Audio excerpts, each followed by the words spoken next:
जय Hind दोस्तांनो, exam गुरुकुल या YouTube चॅनलमध्ये आपले सहर्ष स्वागत। मित्रांनो, चालू घडामोडींमध्ये काही महत्त्वाच्या व्यक्तींच्या नियुक्त्या होत असतात, काही महत्त्वाचे किंवा ख्यातनाम व्यक्ती यांचं निधन होत असतं आणि यांची इत्थंभूत माहिती आपल्याला माहीत पाहिजे। कारण की आजकाल आयोगाच्या प्रश्नांचं स्वरूप अतिशय विचित्र झालेलं आहे।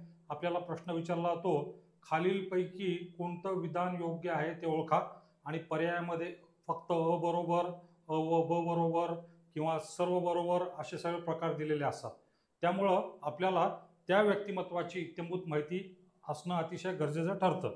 तर मित्रांनो, नुकतीच न्यायमूर्ती भूषण गवई यांची देशाचे 52वे सरन्यायाधीश म्हणून काय झालेली आहे, नियुक्ती झालेली आहे आणि यांच्याबद्दलची माहिती आपण थोडक्यात पाहायची आहे। मित्रांनो, सर्वप्रथम आपल्याला लक्षात ठेवायचं आहे की बाबा कितवे सरन्यायाधीश आहेत, ते आहेत 52वे सरन्यायाधीश आणि त्यांच्या नियुक्तीची तारीख कोणती आहे। त्यांची नियुक्ती झालेली आहे मित्रांनो 14 मे 2025 ला। 14 मे 2025 ही तारीख निश्चितपणे लक्षात ठेवायची आणि आपल्याला कल्पना आहे की सरन्यायाधीशांना जी पदाची शपथ दिली जाते ती राष्ट्रपतींच्या मार्फत दिली जाते।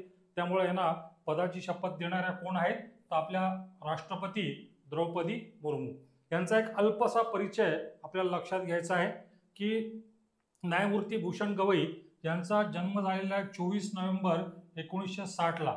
म्हणजे ज्या वर्षी महाराष्ट्राची निर्मिती झाली त्या वर्षी यांचा जन्म झालेला आहे आणि कुठं झालेला आहे, तर अमरावती या ठिकाणी त्यांचा जन्म झालेला आहे।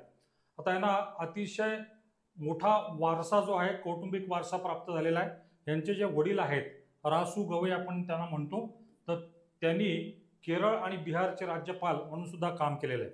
तर अशा या भूषण गवईंनी मुंबई उच्च न्यायालयात वकिलीला सुरुवात केलेली आहे। साधारणतः या कालावधीमध्ये जे 1887 ते 1890 या दरम्यान मुंबई उच्च न्यायालयात त्यांनी वकिली केलेली आहे।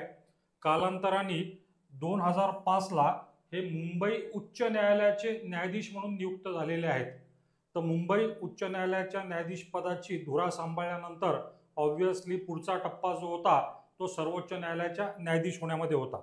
आणि जेव्हा हे मुंबई उच्च न्यायालयामध्ये कार्यरत होते तेव्हा मुंबई उच्च न्यायालयाच्या नागपूर, छत्रपती संभाजीनगर आणि पणजी या खंडपीठात यांनी न्यायाधीशाची भूमिका जी आहे ती बजावलेली।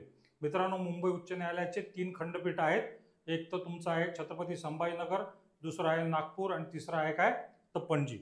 मग इथनं 2019 साली यांची सर्वोच्च न्यायालयात न्यायाधीश म्हणून निवड झालेली आहे। आणि दोस्तांनो, आपल्याला तर कल्पना आहेच आहे की 14 मे 2025 पासून हे खऱ्या अर्थाने सर्वोच्च न्यायालयाचे सरन्यायाधीश झालेले।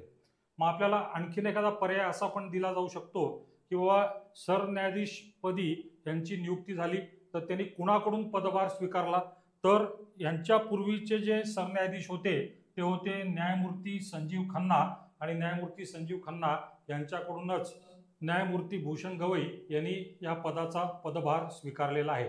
मित्रांनो, ही माहिती आपल्याला निश्चितपणे परीक्षेला उपयोगी ठरणार आहे। व्हिडिओ जर आवडला असेल तर निश्चितपणे लाईक करायचंय, शेअर करायचंय आणि सबस्क्राईब करायचंय। अशा प्रकारची लेटेस्ट माहिती आपल्याला या चॅनलवरती मिळत राहणार आहे। धन्यवाद।